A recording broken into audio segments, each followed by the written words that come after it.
Dando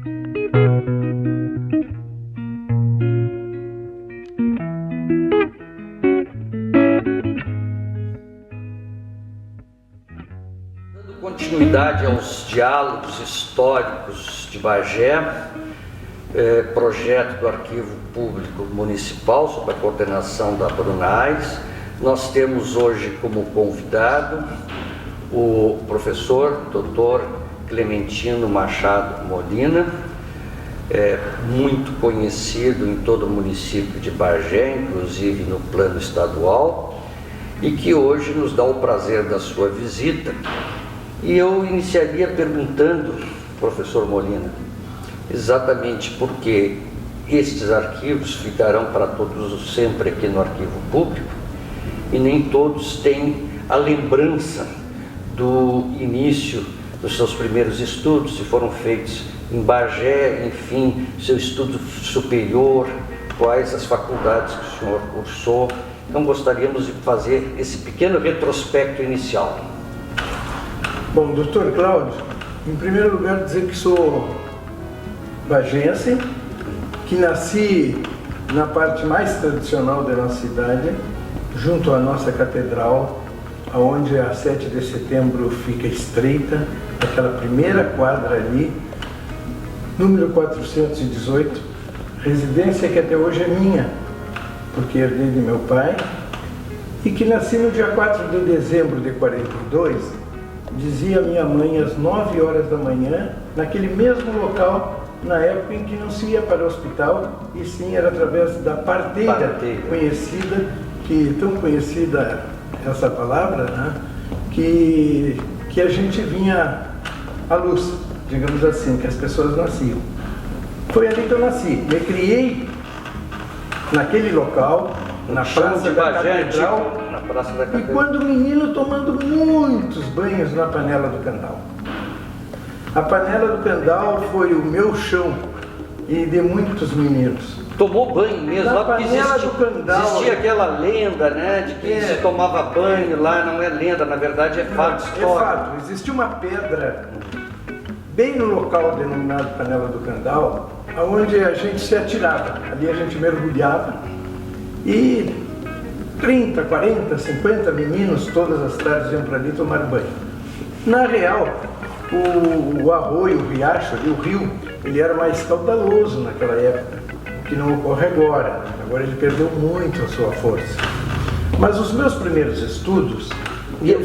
Só uma observação, e não era poluído naquela época? Não era. Poderia ser um pouco. A gente, como moço, menino ainda, com 10 anos de idade, não tinha a devida dimensão sobre a palavra poluição. Mas na realidade, era bem mais limpo o rio, sim. E eram só meninos assim que tomavam só banho? Meninos, meninas não, só meninos. Nem pessoas mais velhas? Não, nem pessoas mais velhas, eram só meninos. Fiz os meus primeiros estudos no 15 de novembro, mas não no 15 de novembro, que hoje é Justino Quintana, que fica na Praça Duque de Caxias. Isso. Fiz no 15 de novembro, quando ele funcionava onde hoje o Monsenhor Costável Hipólito, que aliás foi a nossa primeira prefeitura. Verdade. Foi ali que eu fiz os meus primeiros estudos.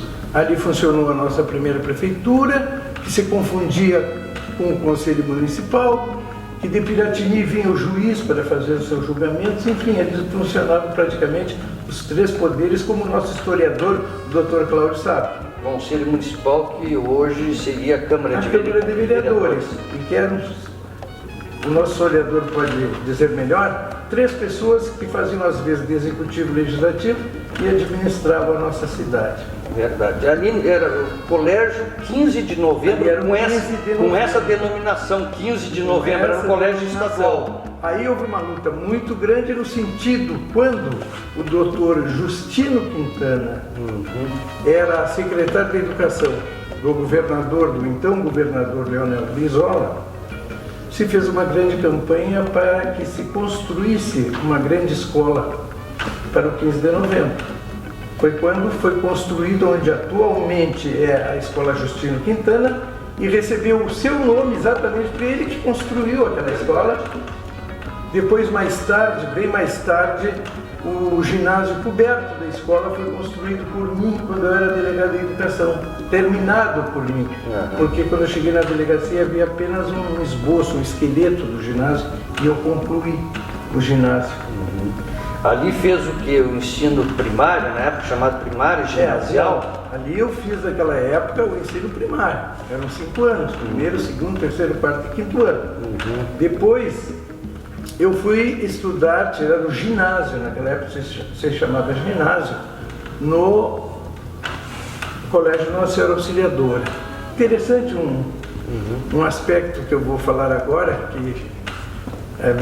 que as pessoas já não se lembram mais, é que para se ingressar do primário no ginásio era feito um vestibular naquela época. Exame de admissão? Isto, era um exame de admissão em que eu tive que fazer para ingressar na auxiliadora. Concluí o ginásio e o curso científico no Colégio Auxiliadora. Depois cursei a Faculdade de Filosofia Pura, que funcionava onde ainda é o nosso Colégio Espírito Santo. O doutor Átila Taborda era o reitor da nossa faculdade e eu sou da primeira turma de letras, junto com o professor Otto Carvalho. Eu vou citar o professor Otto Carvalho porque era uma pessoa muito conhecida e outra pessoa muito conhecida que era dessa turma era o Vaine, o Ernesto Vaine. Eu, o Otto Carvalho, Ernesto Vaine e uma série de outras pessoas, alguns daquele Bagé, outros de outros municípios, que constituímos a primeira turma de letras, que hoje, naquela época, chamava-se Faculdade de Línguas Neolatinas. Mas o curso de letras foi concomitante com o curso de filosofia? Sim. Tirasse filosofia pura e depois letras? É assim, ó. Eu cursava letras na faculdade de filosofia em Bagé. E, no período de férias, eu fazia o meu curso de Direito na cidade de Rio Grande, porque não havia direito aqui na Faculdade de Direito em Bagé. E eu, no período de férias, havia naquela época o seguinte, a gente passava 3 meses, dezembro, janeiro e fevereiro, numa espécie de curso intensivo, porque tudo aquilo que na Faculdade de Direito, durante o ano inteiro, os alunos de uma determinada série, curso de Direito, estudavam, a gente, em lugar de estudar em 8 meses, a gente tinha o mesmo número de horas de aula em apenas 3 meses, tendo aula de manhã, à tarde e à noite, na Faculdade Clóvis Bevilacqua, em Rio Grande. Quem cursava comigo nessa época também era o doutor Djalma Pimentel Maurente e o doutor Catalino Brasil. Os dois foram meus colegas de saudosa memória.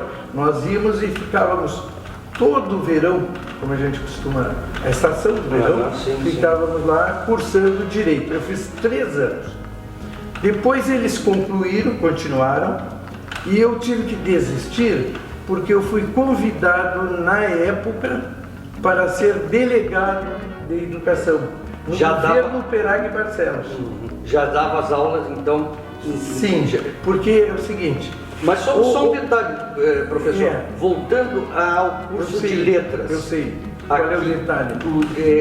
Foste da primeira turma da primeira turma, quando eu estava no 2º ano de letras, eu já fui convidado, eu tinha 18 anos de idade, e fui convidado pelo Dr. José Avancini, que era o diretor do Colégio Carlos Clube, para lecionar no Colégio Carlos Clube. Embora eu diga que já lecionava no Colégio Auxiliadora, porque como eu tinha sido um aluno considerado um excelente aluno pelos salesianos na época, e era o primeiro da minha turma, naquela época se classificavam, se fazia aquele quadro no Colégio Nossa Senhora Auxiliadora, do melhor aluno do mês, os melhores alunos do mês, os 10 melhores alunos do mês. Eu, às vezes, me encontrava ali naqueles alunos e quando eu concluí o 2º grau científico, como eu tinha sido um excelente aluno de latim, parece mentira, mas de latim, eu já fui convidado, embora eu não assinasse, porque eu não tinha ainda a faculdade, mas eu já lecionava latim. era uma espécie de monitor. De monitor de latim no Colégio Auxiliadora. Aí abri o curso de letras, eu entrei para letras, cursei o primeiro ano de letras, no segundo ano eu já fui convidado, porque eu já tinha 18 anos, que era a idade mínima para ser um funcionário público, poder ser funcionário público, eu já fui convidado para lecionar com 2 cargos, porque houve naquele momento uma expansão muito grande do ensino médio aqui em Bagé. Depois se construíram as escolas, os polivalentes 1, polivalente 2, o novo 15 de novembro, o Luiz Mestre Teixeira, enfim. Mas eu fui convidado para lecionar na escola que tinha mais nome na época, que era a escola Carlos Clube, que era uma escola só de 2º grau, em que ali eu tive a oportunidade de ser colega. Isso é importante que eu diga, de um quadro, de um corpo docente De primeira linha. que deixou história em Bagé. Ali lecionava a professora Eva da Nova, ali lecionava o hoje desembargador, aposentado, José Carlos Teixeira Jorges, ali lecionava o professor Valdemar Machado, também o professor Peri Coronel, a professora Zila Vargas, o doutor Eduardo Contreras Rodrigues, a professora Zila Vargas, que já citei, a professora Edi, a Juti de inglês, a professora Edi Pereira Vinhas, que lecionava matemática, a Eva da Nova também lecionava matemática. Então era realmente um corpo docente. A Hélio da Costa não era professora lá? Não, mas a Hélio da Costa já tinha se transferido para Porto Alegre. Ela tinha sido professora, mas quando eu ingressei, ela havia se transferido para Porto Alegre. Só para nós... Eu cheguei a ser amigo do filho dela. Só para nós recapitularmos então o ponto, mas antes de avançar eu queria voltar a outro aspecto. Então, fizeste 3 anos de Direito na Faculdade Clóvis Bevilacqua. E concluí em Bagé depois. Concluí em Bagé depois. Mas voltando, porque eu achei bastante interessante a questão da primeira turma do curso de Letras. O Ernesto Wang, como o Otto Carvalho, né, foram pessoas realmente que deixaram a marca no magistério bagiense.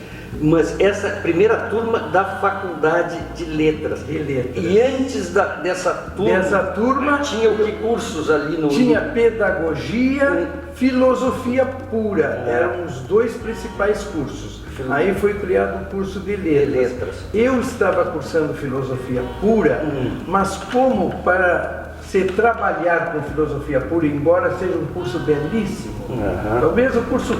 Olha, eu sempre digo assim, o curso talvez mais bonito para uma pessoa fazer, cursar, enfim, é Filosofia Pura. Entende? É a teoria onde se estuda a teoria do conhecimento, todas as escolas filosóficas de 2, 3 mil anos atrás. Então é um curso belíssimo.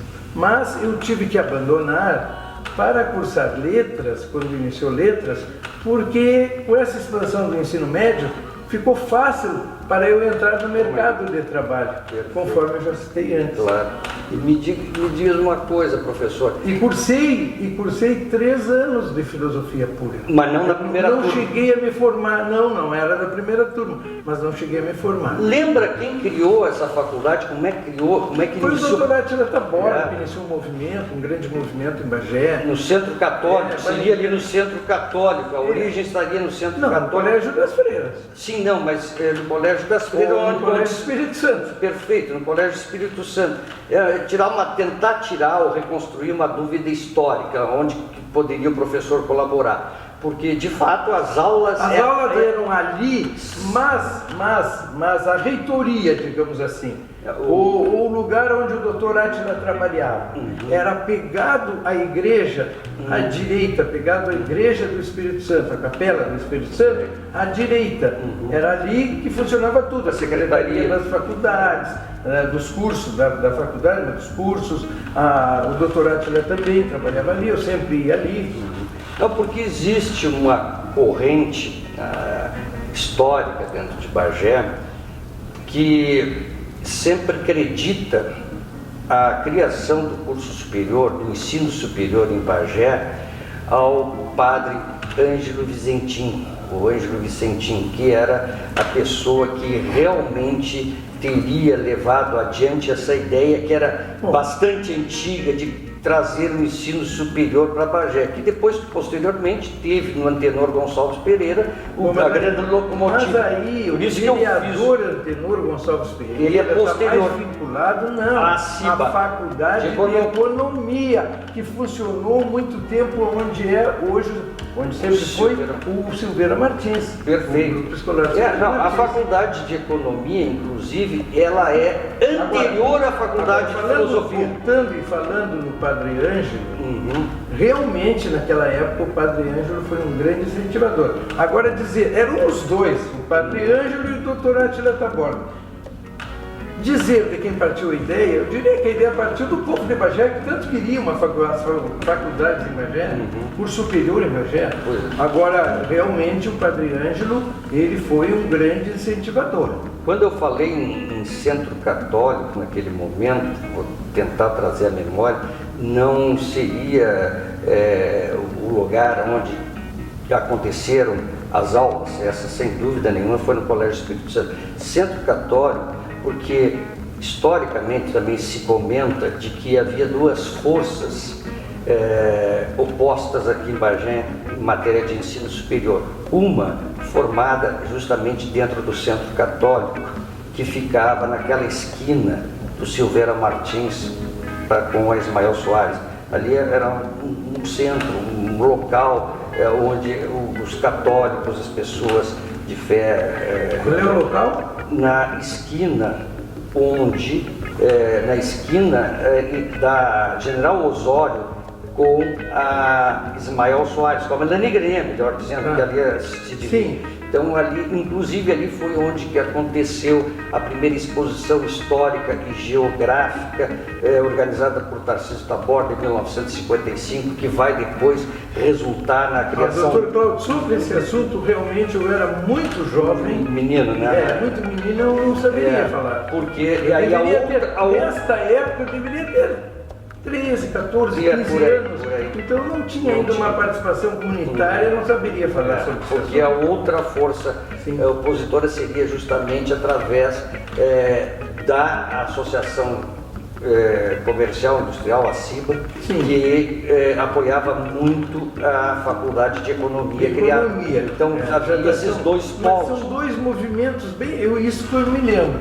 Eram dois movimentos bem distintos. Isso. Um pela Faculdade de Economia. Perfeito. E o outro pela Faculdade de Filosofia. Naquela época, o curso as faculdades de educação, que a gente chama hoje, tinha o nome de Faculdades de Filosofia. Ciências e Letras. Faculdades de Filosofia, Ciências e Letras. Esse era o nome genérico daquela época, para os cursos de educação. Verdade. E como foi, passando para outro nível, para outro plano, como foi o seu ingresso na carreira política, de professor, hoje mais consagrado como um político de escola, no município de Bagé, muitos anos vereador, candidato a prefeito, candidato a vice-prefeito, enfim, como iniciou, aonde notou essa veia política, como nasceu essa carreira vitoriosa na política bagiense? Bom, naquela época existiam 3 partidos políticos que eram os maiores e realmente isso década de 1960, digamos assim. Que comandavam a política no Rio Grande do Sul. Porque o Partido Libertador, por exemplo, era quase um partido, nós poderíamos dizer, aqui do Rio Grande do Sul. Tinha como líder o Raul Pila, mas, ao mesmo tempo, os 3 maiores partidos, além do Partido Libertador, era o PTB, sem dúvida alguma, era um grande partido no Rio Grande do Sul, liderado já na época pelo próprio presidente Vargas, que foi seu criador, junto com aqueles que estavam em sua volta, como o Jango, o Brizola e mais tarde o Fernando Ferrari, que foi uma dissidência formando o MDR, e o PSD, também fundado pelo mesmo Getúlio, mas que pegava uma outra fatia da sociedade, que eram os empresários, os fazendeiros, enfim, que constituem esse partido, e a grande luta aqui em Bagé durante muitos anos foi exatamente do PTB com o PSD.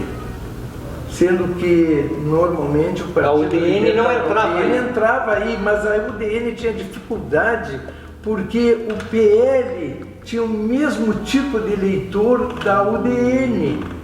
Então a UDN entrava e era liderada pelo Dr. Arnaldo Faria, aqui em Bagé, mas tinha dificuldade de obter votos, uma grande votação, enfim, porque as pessoas que deveriam constituir a UDN, que era o grande partido de oposição no país, elas estavam dentro do Partido Libertador, entende? Era um fenômeno só do Rio Grande do Sul. Era um fenômeno só do Rio Grande do Sul. Dividia o mesmo eleitorado em dois... Exatamente o mesmo. Então a UDN tinha muita dificuldade. A UDN raramente fazia um vereador, às vezes conseguia, alguma eleição fazer um vereador, na maioria das vezes não conseguia, enfim. Mas o Partido Libertador, por exemplo, fazia 3, 4 vereadores na eleição, o PSD também fazia 3, 4, e o PTB normalmente era majoritário, fazendo lá 6, 7 vereadores. Mais ou menos essas eram as proporções. E como é que o senhor ingressa na carreira política? Eu ingresso da seguinte maneira. O meu tio, irmão da minha mãe, Ademar Machado, irmão do professor Valdemar Machado, era o vice-presidente em Bagé do PSD. O presidente era o Dr. Luiz Mércio Teixeira, com quem eu me vinculei demais, muito. E o Dr. Jerônimo Mércio Silveira, ex-prefeito também de Bagé, que era cunhado do Dr. Luiz Mércio Teixeira. Os dois foram prefeitos. Então, até na história de Bagé tem o seguinte: num determinado momento, o Dr. Jerônimo Mércio Silveira assumiu a prefeitura de Bagé, retirando da prefeitura, não é? Eu acho que pelo Flores da Cunha, parece na época, não saberia dizer exatamente, no lugar de seu cunhado, pelo Dr. Luiz Mércio Teixeira. Ele entra e substitui o Luiz Mércio. Intervenção. E isso até cria um problema familiar. Eles passam a não ter boas relações a partir daí. O Luiz Mércio Teixeira fica pouco sentido por ter sido assassinado. Mas depois eram muito amigos. Voltaram as suas relações? Sim, muito amigos. Mas... Bom, então foi conduzido pelo o seu tio, que por sua era o vice-presidente. E eu, com 8, 9, 10 anos de idade, com uma precocidade, né, para se fazer política, eu ia pela mão do meu pai, que era membro do diretório do PSD, meu tio era o vice-presidente, às reuniões. E a sede do PSD naquela época era na frente daquele posto de gasolina que fica na Sampaio, que tem na Barão do Triunfo. Na Barão do Triunfo, com a Monsenhor. Eu acho que é com a Monsenhor. Aquele posto de gasolina, na metade da quadra, em frente àquele posto, na metade da quadra, e depois, durante muito tempo, foi ali uma casa de móveis, que faziam móveis, não casa de móveis, uma carpintaria, que faziam móveis, enfim. Ali também, durante muitos anos, funcionou o PSD. E havia um salão bastante grande ali naquele local.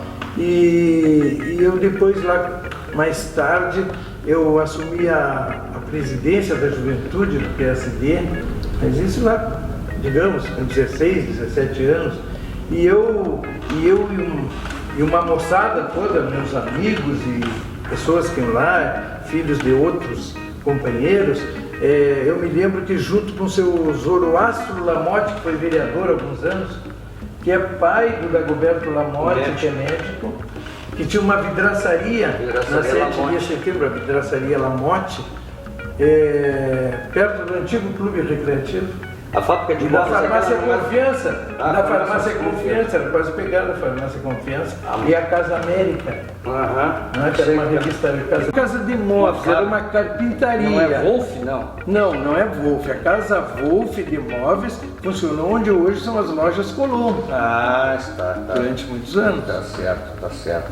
Bom, mas e aí? Não, ali era dos italianos que vieram para Bagé, na época que o parquet estava muito na moda, se colocava nas casas parquet, e eles eram colocadores de parquet, e eles faziam móveis, faziam esses armários para colocar nas casas finas. Armário notícios, estava muito na moda, na década de 50, era uma 60. carpintaria, não era uma casa de móveis Sim, não, que vendia móveis. E aí começa ali na juventude do PSD. E ali a gente colocou uma mesa de ping-pong, essas coisas assim, para chamar a mocidade.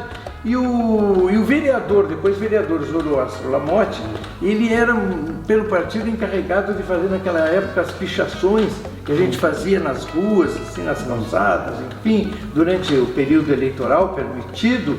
E nós saímos com ele noite adentro, até 2, 3 da madrugada, pintando o nome dos candidatos a prefeito, vice-prefeito. Ou então com uma latinha de cola feita em casa para pregar nos postos. Tinha isso também. Eu fiz isso com a latinha. A gente fazia com farinha. Com farinha. A gente queimava a farinha e fazia aquela cola e depois colocava os cartazes. Tudo isso eu fiz. Com um baldezinho nos baldezinho, tudo isso eu fiz. E aí, quando é que surge a primeira candidatura? Sim, aí com 18 anos, eu era presidente da juventude do partido e me candidatei. E fiquei de primeiro suplente.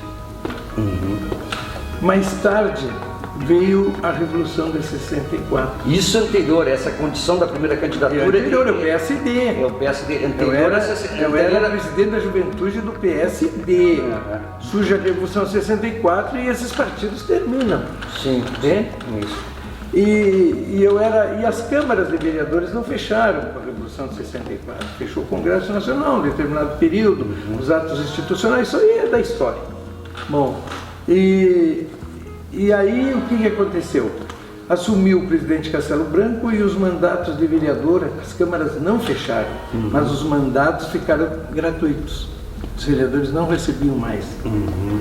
E aí um determinado vereador não quis trabalhar sem receber na época e renunciou. E eu era o primeiro suplente a assumir.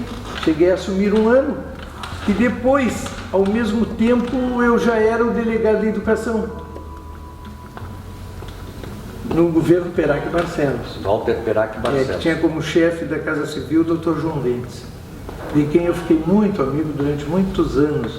Depois, naquela cisão que nós tínhamos no PSD entre o Tarso Dutra e o Perac Barcelos, o João Dentes era a pessoa da maior confiança do Perac, e eu fiquei eu era delegado de educação em Bagé no governo do Perac, e o PSD de Bagé, ele era mais vinculado ao Tarso Dutra, que tinha como chefe de gabinete o Favorino Mércio, que era daqui de Bagé. Era de Bagé, exatamente. Daqui de Bagé.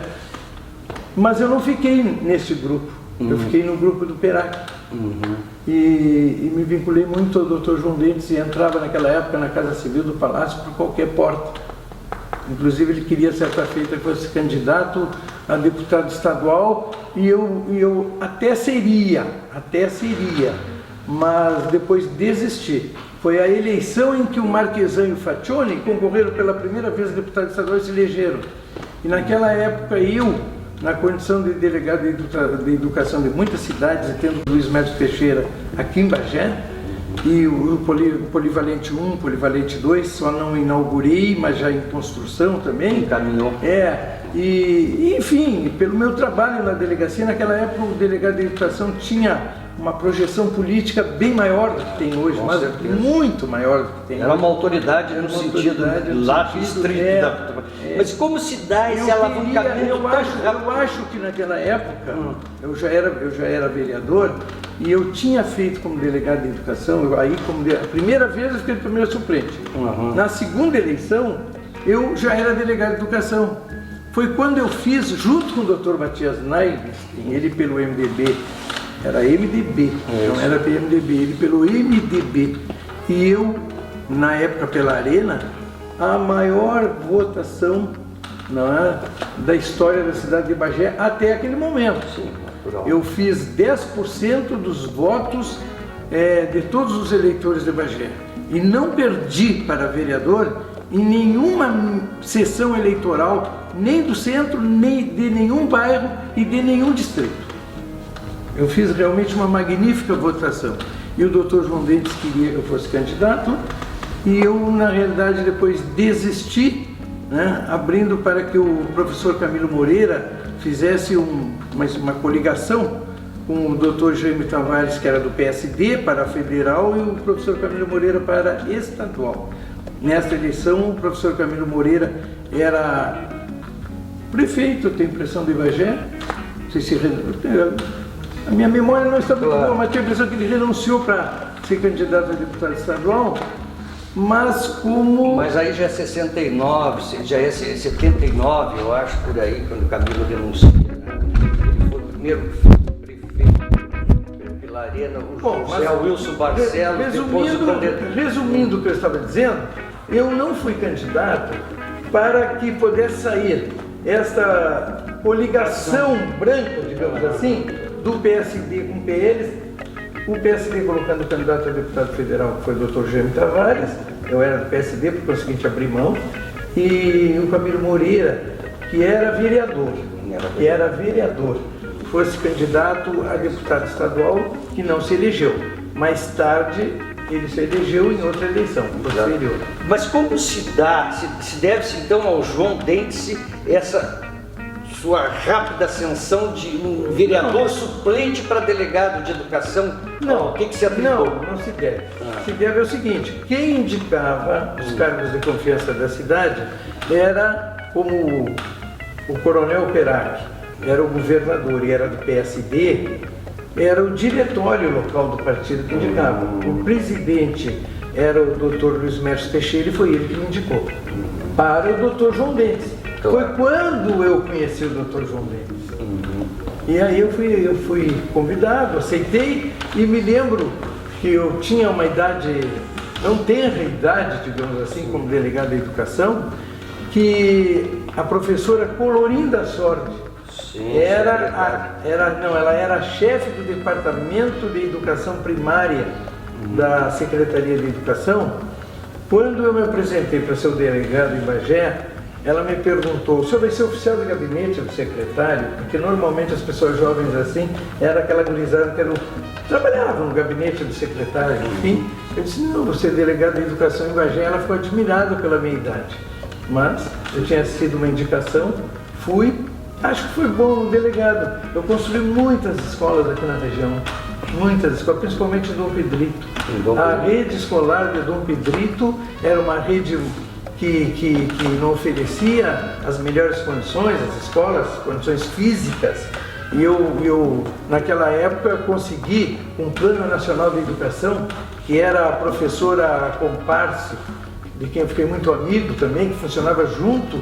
Esse órgão era do Ministério da Educação, que recebia as verbas do Ministério da Educação para empregar no Rio Grande do Sul. E funcionava junto ao gabinete do secretário de Educação. E a professora Sica Comparse, que era a chefe, ficou muito minha amiga, e ela, eu posso dizer o seguinte: eu consegui conquistar a simpatia dela, e com isso eu conquistei muita coisa para Bagé, tal como para Bagé e para a região. Tal como construí o Luiz Mércio Teixeira aqui em Bagé, eu construí o Dulce da Fonte Abreu em Dom Pedrito, eu construí um outro grupo escolar da Zona Sul, depois em São Gabriel. Primeiro vamos a Dom Pedrito, onde eu construí mais. Eu construí o Vilamil de Castro, a sede própria do Vilamil de Castro, que funcionava na antiga estação ferroviária lá de Dom Pedrito.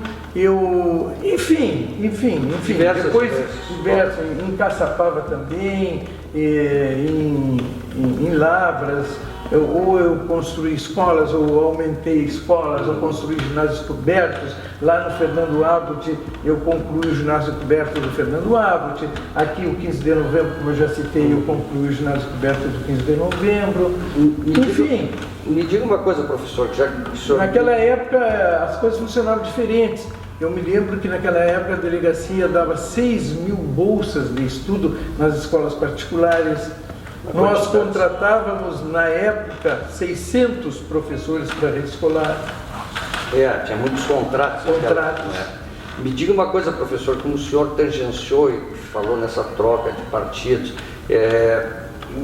falou na Revolução 64, com a extinção dos partidos políticos e sobre partidarismo. MDB, que era o movimento, né, e a Arena, que era o partido governista. Na ocasião, o senhor tinha exatamente 22 anos. Mais ou menos. Em 64, quando estourou O doutor está bem informado sobre a minha idade. O senhor disse que nasceu em 1942, né? Até 64 são 22. Exatamente. Mas o que o senhor lembra a respeito desta revolução aqui em Bagé? Como é que se movimentou as coisas? Houve luta armada? O que aconteceu em Bagé? Esse é um depoimento muito importante, porque pouca gente tem trabalhado a Revolução de 64 aqui em Bagé. São poucas as memórias. Há pouco tempo nós tivemos aqui uma gravação com o Dr. Juca, que tinha uma posição ideológica diferente da sua, né? E agora estamos conversando com o senhor. Como é que se... Inclusive foi vereador. Foi vereador, foi presidente da Câmara nesse período. Mas como é que se desenrolaram? Há muita sede de saber dos estudantes, principalmente. Há pouco tempo atrás, fez 50 anos da Revolução, nós aqui no arquivo fomos visitados por estudantes que saber sobre a Revolução. Havia censura no Correio do Sul, nas rádios. Como funcionavam os comícios. Nós também entrevistamos aqui o João Bosco Abeiro, que foi uma pessoa que fez, inclusive... liderou os Sem Terras em Bagé, colocava uma barraca na Praça Silveira Martins. Isso que nós gostaríamos... Eu tenho a impressão que junto com o professor Ernesto Vaine também nessa época. E com a Hélio da Costa. Então, quais são as lembranças que o senhor tem, que isso é importantíssimo para que nós possamos construir e preencher as lacunas da história de Bagé com relação ao episódio da Revolução de 64? Bom, o episódio em si de 64 é nacional e conhecido de todos. Claro. Pois bem, aqui em Bagé, o general aqui em Bagé era o Hugo Garrastazu Azul. E até se comentava na época que o Hugo Garrastazu Azul era muito simpático ao Jango. Recebeu a espada de general das mãos do Jango.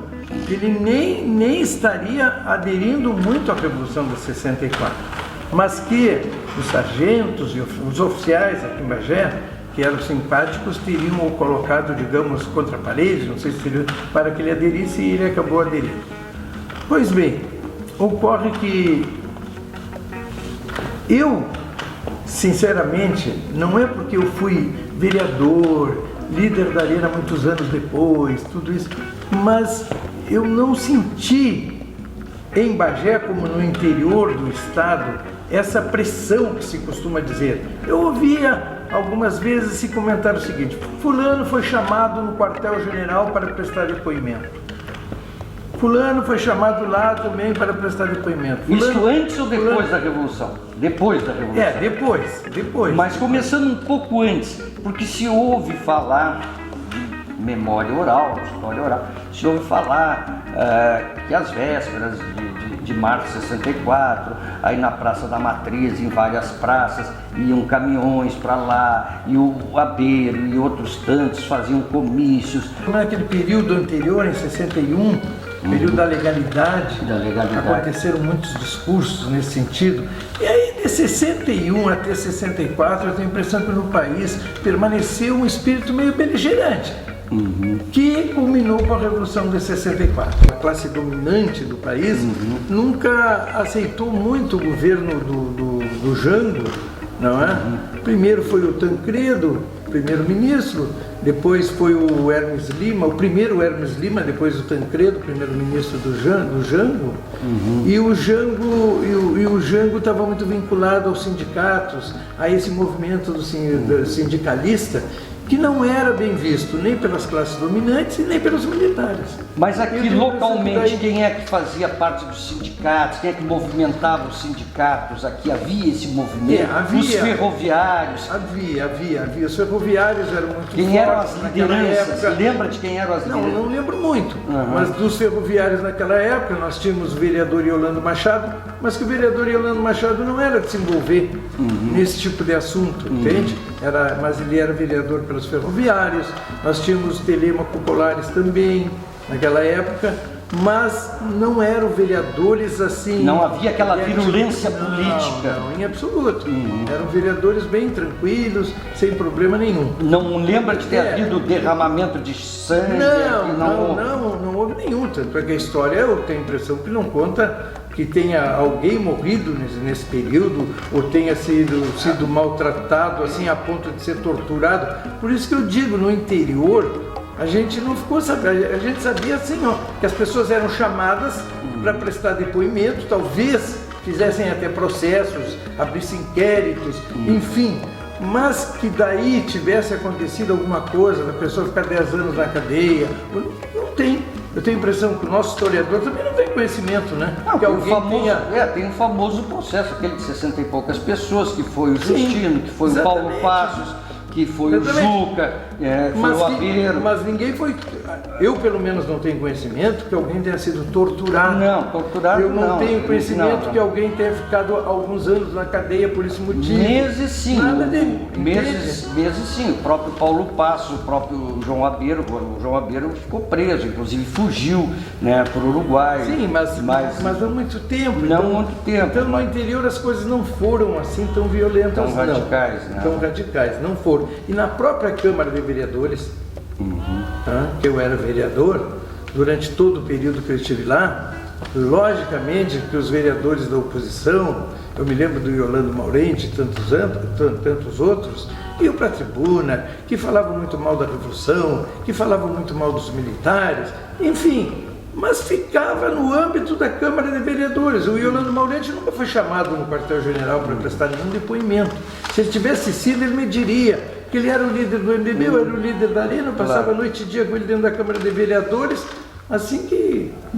Diga uma coisa, professor, outro fato histórico de repercussão também se deu quando houve aquele infausto acontecimento que o vereador citado, Matias Naugs, né, teve um desentendimento com também vereador do seu próprio partido, Jackson Ribeiro da Costa. O senhor era vereador naquela época? Foi o seguinte, naquela época eu tinha sido o vereador mais votado, junto com o Matias da cidade, mas eu tinha que fazer uma opção. Eu tinha tirado licença de vereador para continuar como delegado da educação. Então eu estava como delegado da educação quando aconteceu aquele fato. Eu não estava na Câmara. E por que aconteceu com dois vereadores do mesmo partido? O que levou? Não, ali... O que era disputa, era rivalidade pessoal, família? Segundo eu fui informado naquela época, porque eu não estava na Câmara, o vereador Matias teria saído em pronunciamento feito por ele a favor de uma denúncia que acontecia contra aquele menino Flávio Pila Ribeiro, que não era menino, já era um cidadão, que o Matias se não teria defendido, teria amenizado talvez esse discurso que teria sido feito contra o Pila Ribeiro, e aí começou essa desavença. Um outro fato, já que teve tanto tempo na Câmara, ou próximo à Câmara, que umas vezes fica esquecido, há um acontecimento, acho que talvez anterior a essa questão do Matias, ou posterior, eu não me lembro aí, que eu chamo a sua memória, que foi um tiro disparado pelo Coronel Jardim. O que lembra desse episódio? Não, esse episódio é muito anterior. É muito anterior? É muito anterior. Esse episódio aconteceu quando a Câmara de Vereadores funcionava lá junto ao gabinete do prefeito, ali naquele Salão Nobre, onde hoje é o Salão Nobre. Da Prefeitura da Osório. Da Osório, ali funcionava a Câmara. Era muito interessante o que eu vou contar agora. O prefeito estava no seu gabinete, tem aquela porta enorme do gabinete do prefeito para o Salão Nobre, e no Salão Nobre era a Câmara de Vereadores. Toda a Câmara era ali. Toda a Câmara era ali. Então os vereadores ficavam da oposição falando mal do prefeito a tarde inteira, porque as sessões eram à tarde, se iam até uma parte da noite, e o prefeito do outro lado ouvindo tudo. Era interessante nesse sentido, ouvindo tudo que os vereadores diziam. E eles não poupavam o prefeito não, eles falavam o que eles queriam falar, enfim, e E o prefeito, do outro lado, democraticamente aceitava. Tanto é que nós não temos na história de Bagé nenhum caso do prefeito abrir a porta e lá brigar com os vereadores. Mas esse caso específico do Jardim... Esse caso específico do Major Jardim, o Major Jardim era do Partido Libertador.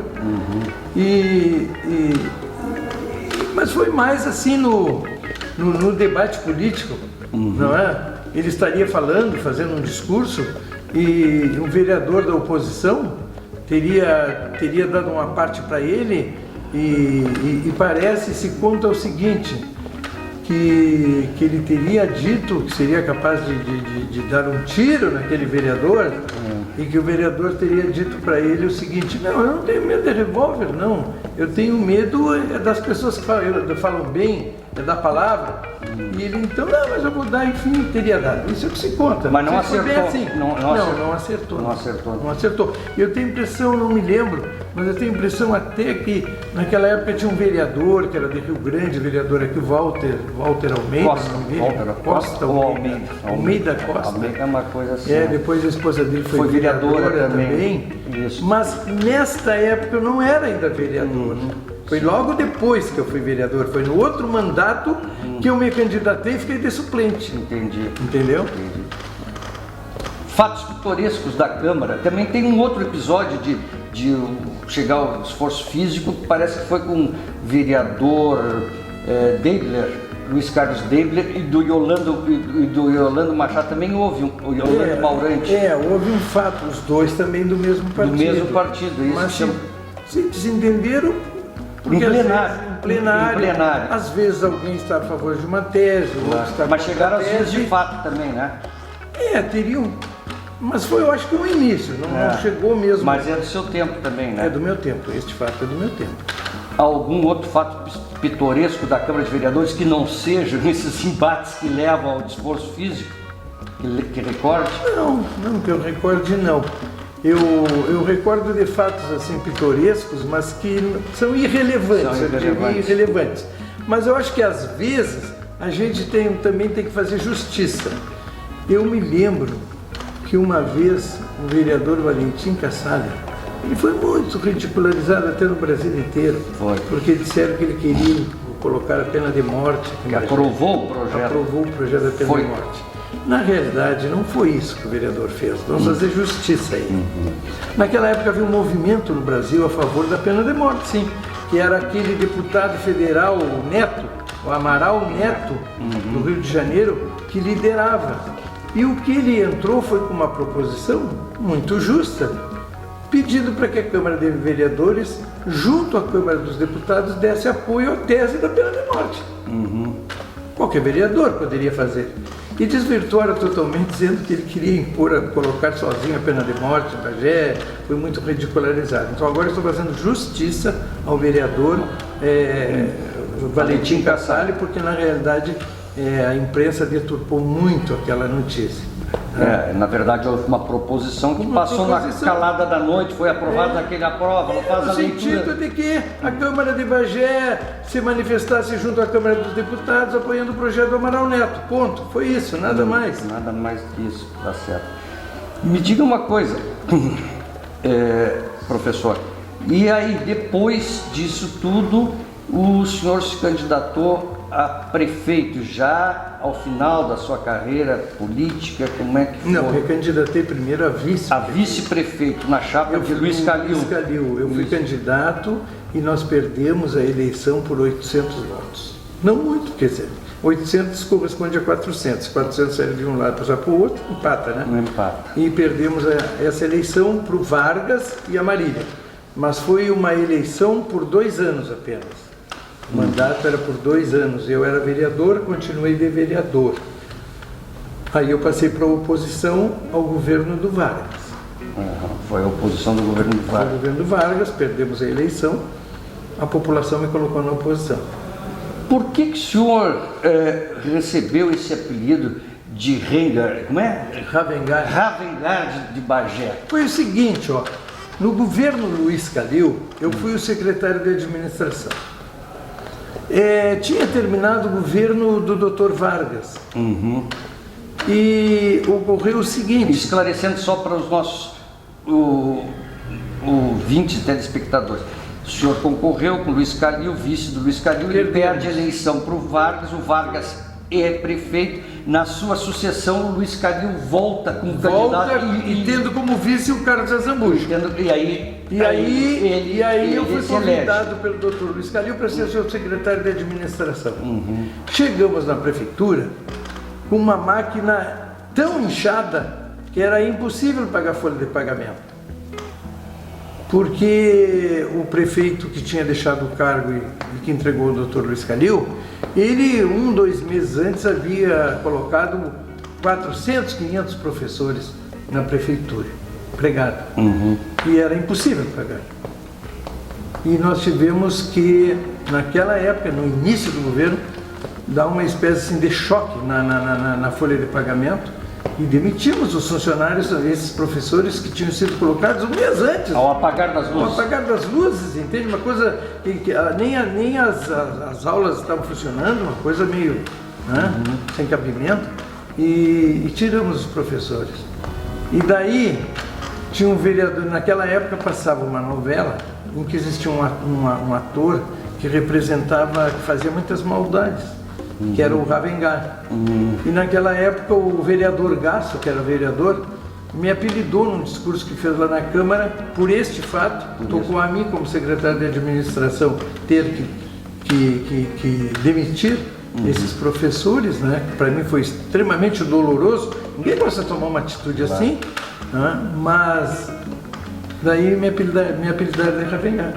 É aí que surgiu. Eu pensei que tivesse surgido esse, mas foi por conta desse apelido, desse movimento por trás dos bastidores políticos. Pensei que era por isso que levou. Não. Inclusive, como é que foi o episódio? Dizem que também é por conta do Harvengard que houve aquele episódio de o senhor cooptar diversos vereadores e refundar o PTB em Bagé, que passou a ser um partido com maioria na Câmara. Bem, como é que foi essa história? Mas aí, digamos assim, entre este fato do governo Luiz Calil, início do governo Luiz Calil, e o fato de eu ter criado o PTB em Bagé... Como é que foi essa criação, esse renascimento? Mas temos aí 8 anos. 8, 10 anos. 8 anos. Entende? É muito tempo depois.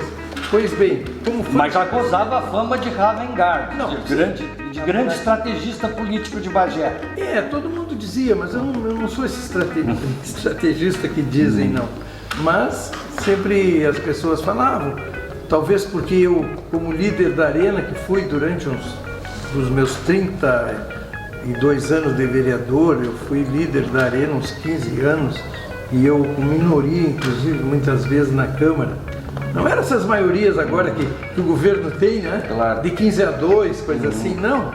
Eu tinha minoria de 11-10. Era apertado. 21, era 11-10, era coisa apertada. Eu com minoria. E eu nunca perdi um projeto de lei na Câmara. Nunca. Eu não tenho na minha história, como líder da Arena, não ter conseguido aprovar um projeto de lei na Câmara.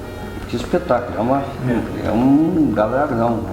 E essa fundação do PTB... Inclusive, todos esses asfaltos que nós temos no bairro Getúlio Vargas, São Judas Tadeu, aqueles financiamentos com o Banco Mundial, tudo isso a oposição era contra, com maioria, e eu consegui aprovar assim mesmo. Maravilha. Me diga, mas a fundação do PTB, digamos assim, interferir nas suas relações com Carlos Azambuja. Líder, muitas vezes, do governo dele. Não, e o senhor acaba com o governo dele. Da seguinte maneira. O senhor determina a derrocada do governo dele. Não, em absoluto. Eu não concordo que ele tenha determinado a derrocada do governo dele. É o que dizem os partidários dele, que perdeu a maioria na Câmara, né? Inclusive, depois o PTB veio pedir o impeachment dele. Vamos ver esses fatos, então, como é que se deram. É que se aproximava uma eleição. E naquela época, na minha ótica, essa é a minha verdade subjetiva. Sim. O melhor candidato que nós tínhamos para continuar com o governo era o doutor Antônio Fayad. Porque ele estava em altíssima, não é, na comunidade. Ele tinha sido vereador, tem a impressão mais votado, nosso, e ele era uma espécie de pai dos pobres, ele fazia partos para os pobres, para as mulheres pobres, enfim. Então ele era uma pessoa com muita projeção e muito bom devoto. E ele seria o meu candidato a prefeito em substituição ao Zambuja, porque queríamos uma eleição, e eu conversando com o prefeito, que era o Zambuja, disse a ele que, como líder que era na Câmara, que pensava que o candidato deveria ser o Antônio Faiati. E ele discordou porque ele tinha um candidato que era o Fernandinho Teixeira, como foi. E também naquela oportunidade se lançou a candidatura, parece, do João Dória também na convenção. E do Antoninho Ferreira. Na convenção do partido. Não, o Antoninho Ferreira é outro assunto. É outro assunto. O Antoninho Ferreira perdeu para mim na convenção anterior, quando eu fui o vice do Luiz Calil. Pois bem, aí ele discordou de mim, não concordou, e eu também, é uma verdade subjetiva minha, que eu vou falar, eu convivo com tudo na minha vida.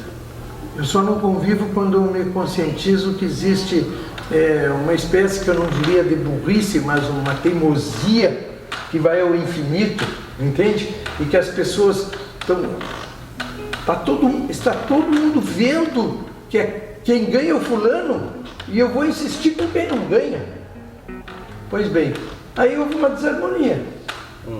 E eu resolvi, então, nessa época, né, participar da eleição, concorri, não participei de nenhum comício do partido, o candidato era o Fernandinho, e o último comício foi lá na frente da Catedral, não participei também, mas me reelegi vereador. E depois, então, eu resolvi não deixar o partido, eu permaneci ainda no partido, mas aí o Maluf, na época, terminou com o partido que eu pertencia, que era o PDS. Muito bem, me ajudou aí, que era o PDS. Terminou com o PDS e criou o partido PR. O Maluf criou logo, que teve pouca duração. PRB, coisa assim. Bom, e eu resolvi, então, não ir para o PRB do Maluf. Resolvi, quer dizer, apagar a luz do partido que eu pertencia, porque eu sempre digo, eu nunca mudei de partido. Foi este o único episódio que eu também não mudei de partido. Meu partido terminou, eu só não fui para o sucedâneo. Claro. Mas não mudei. Ficou independente. Fiquei independente durante um ano, na Câmara como vereador. 1 ano ou 2 anos. E inclusive como vereador independente fui presidente da Câmara. Naquela época o prefeito era o Vargas, e como eu era vereador independente e o meu voto era quase que decisivo, ele me convidou para ser o presidente da Câmara com apoio da sua bancada. E eu impus uma série de regras, e uma das condições fosse para que ele desse o 10º da Câmara, que não existia. Verdade. E ele se comprometeu comigo, e a partir dali, todos os dias 20 do mês, a Câmara de Vereadores recebe em sua conta o valor do 10º para pagar seus funcionários e, enfim, para seus gastos normais. Voltando para o nosso encerramento, só para deixar patente, porque hoje tem uma importância muito grande, né, no momento, o PTB em Bagé, não aquele PTB antigo. Mesmo que eu criei. O que o senhor criou. Como é que foi essa criação que nós não abordamos ainda? Bom, aí, quando eu deixei e fiquei 2 anos independente e não fui para o partido que queria sucedâneo, né, do PDS, e que eu fui presidente da Câmara, no final do meu mandato, teria uma outra eleição, em Bagé para vereador. E eu, para concorrer, teria que ter um partido. E aí eu pensei muito e resolvi fundar em Bagé, que não havia, o PTB dos Zambiase, digamos assim. Que o maior líder do Rio Grande do Sul era o depois senador Sérgio Zambiase. E fui a Porto Alegre, conversei com ele e fundei em Bagé o PTB e mantive o PTB, as minhas custas em Bagé, no mínimo por uns 10 anos. Até que o Lara depois se elegeu deputado estadual, e depois de eleito deputado estadual as coisas ficaram mais fáceis, porque ele também me ajudava a manter o partido, enfim, não é? Mas assim que foi fundado. Mas quer saber o episódio? O episódio foi o seguinte: eu fundei o PTB e depois nós teríamos uma eleição, não é? Não, mas eu vou voltar atrás. Fundei o PTB, mantive todos esses anos, fiz uma primeira eleição, sempre com o princípio de não coligar com ninguém. Que foi sempre o princípio também do PT no passado, não coligava, o Mainardi não coligava, até que o partido que não coligava vai crescendo. Foi o mesmo princípio. Então o PTB foi crescendo, na primeira eleição fizemos 3, 4 mil votos apenas, na segunda eleição dobramos, na terceira fizemos já 16 mil, até que chegamos à prefeitura com Divaldo, com essa enorme votação. Pois bem, o PTB, eu formei o PTB num período em que um ano depois nós teríamos uma candidatura para governador e logicamente que para deputado estadual, deputado federal. E naquela ocasião, eu como presidente da comissão provisória do PTB, comecei a receber visitas. A primeira visita que eu recebi foi do Ayrton Leão, vereador, que queria ser candidato a deputado estadual pelo PTB, queria para o PTB para ser candidato. Depois eu recebi a visita do deputado Lara, também com o mesmo propósito de ser candidato a deputado estadual.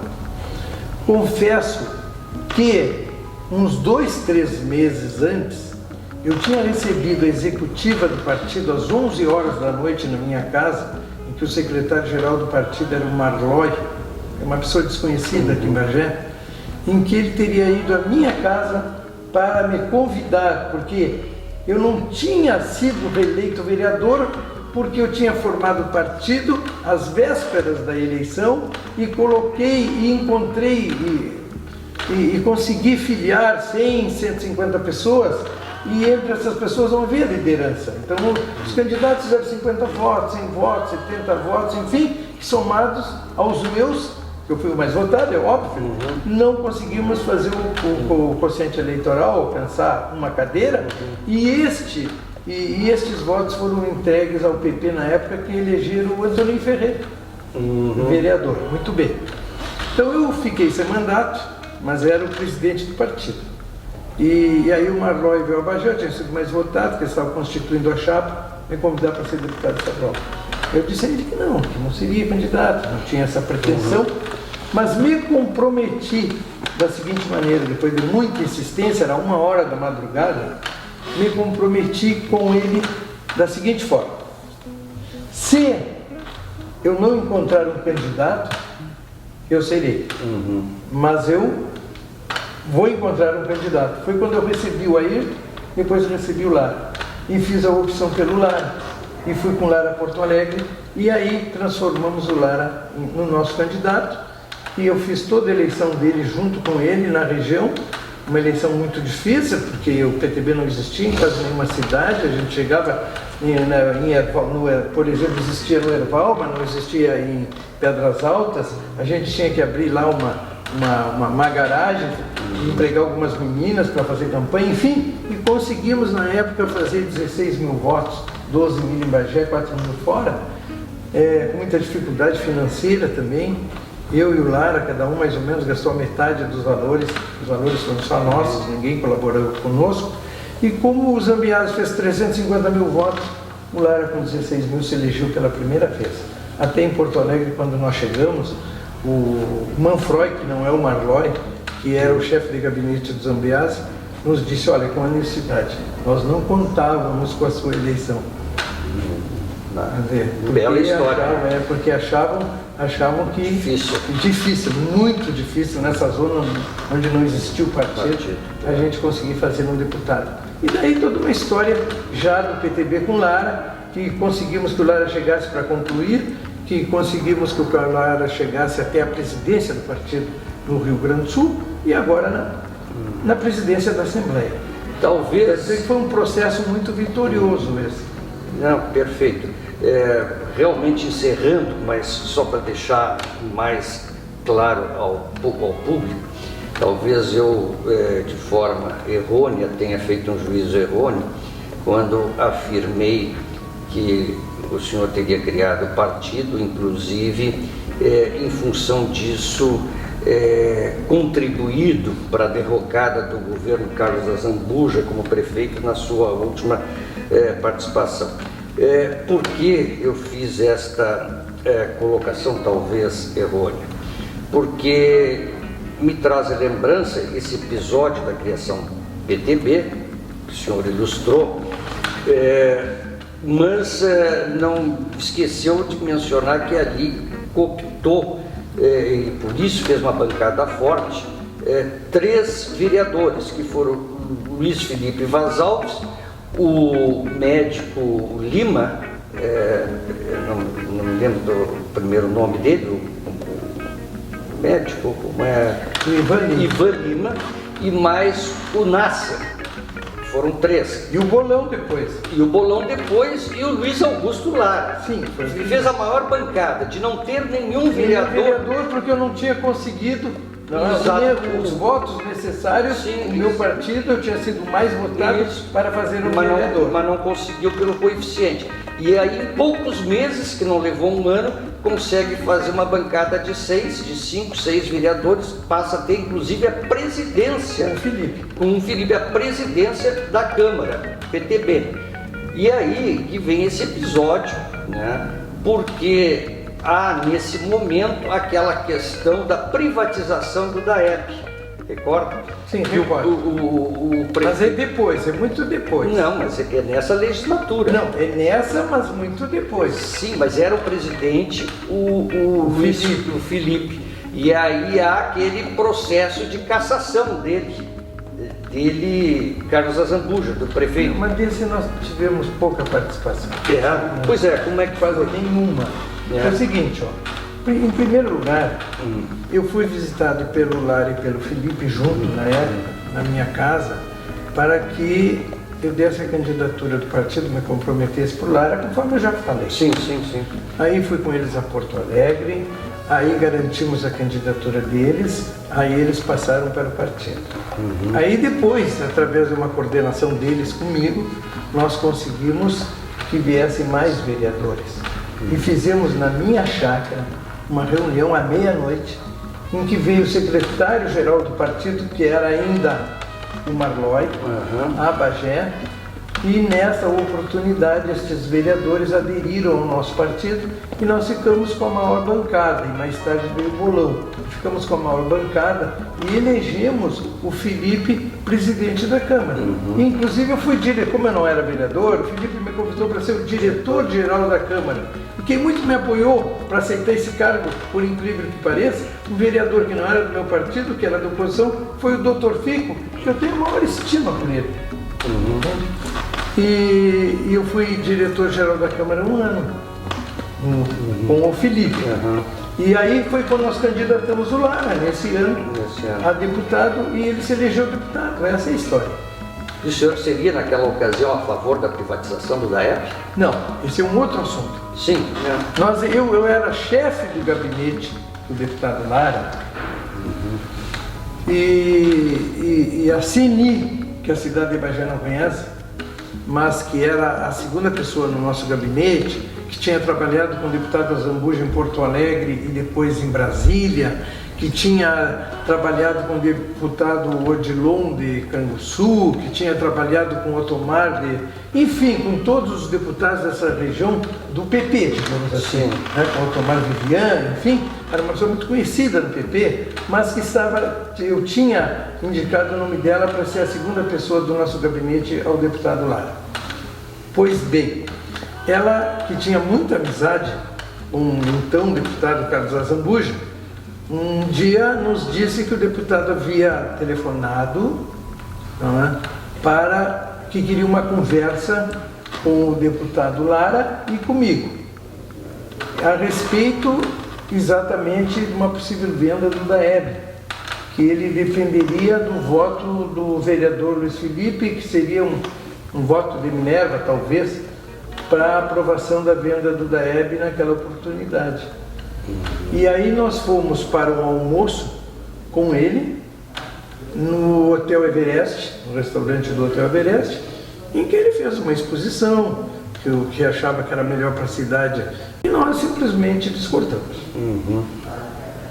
Essa é a história. A democracia é essa. Ou se concorda com uma tese, ou não se concorda com ela. Tá certo. Nós achávamos que o DAEB tinha que ficar. E aí, as pessoas às vezes dizem para mim assim, que eu não sou muito ideológico, eu sou muito ideológico. Entende? Eu sou uma pessoa, senhora, do PTB, e para nós do PTB, embora as pessoas que são do PTB, a maioria não sejam ideológicas, e não saibam às vezes nem por que são do PTB, é o seguinte, ó, quando o comunismo invadiu a Europa, não é? Os países europeus, para se livrar do comunismo, criaram o PTB, o PSI e o PSD na Alemanha e o PTB na Inglaterra. E no programa desses partidos dizia o seguinte, e diz o seguinte, que a energia elétrica, não é? E que a água são bens que devem estar sempre no Estado. Quer dizer, seria um meio termo, nem tudo deve ser para o Estado, nem tudo deve não ser do Estado. Por quê? Porque só o Estado é capaz de fazer grandes investimentos aonde não existe arrecadação. Verdade. Porque qual é a empresa privada que esteja com a energia na mão ou que esteja com a água na mão, que vai fazer um investimento de R$1 milhão onde moram em chácaras no interior 20, 50, 100 pessoas, que aquela empresa vai levar um século para tirar aquele dinheiro que investiu. Somente o Estado, que tem o caráter social, é que faz esse tipo de investimento.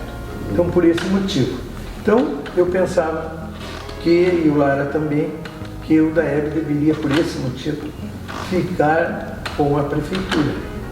E telefonamos para o Felipe, demos a nossa posição e fechamos questão. E o DAEB não foi vendido. Verdade. Então, ok. Teria algum esclarecimento mais que o senhor gostaria de deixar registrado para a história de Bagé? Não, eu gostaria apenas de aproveitar essa oportunidade para agradecer a toda a população de Bagé por todo o apoio que eu tive quando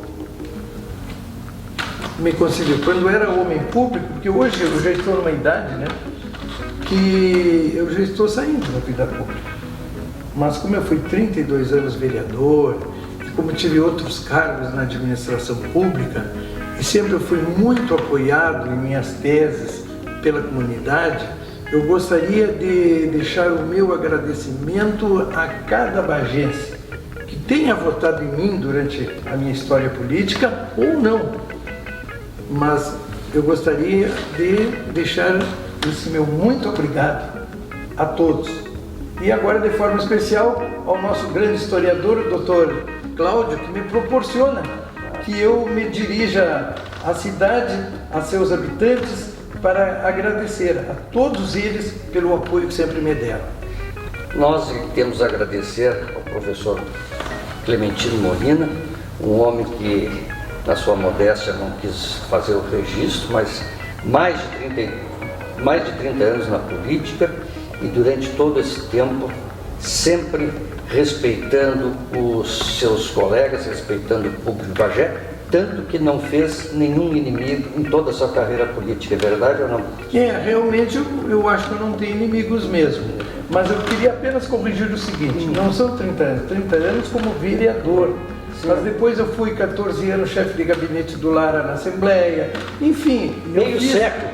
Exatamente, eu fiz 50 anos de política em Bagé. Verdade. Então nós queremos agradecê-lo e esperamos contar em outra oportunidade com outros fatos que enriqueçam também a história de Bagé, que não sejam só aqueles políticos. Tá bom. Muito obrigado. Muito obrigado.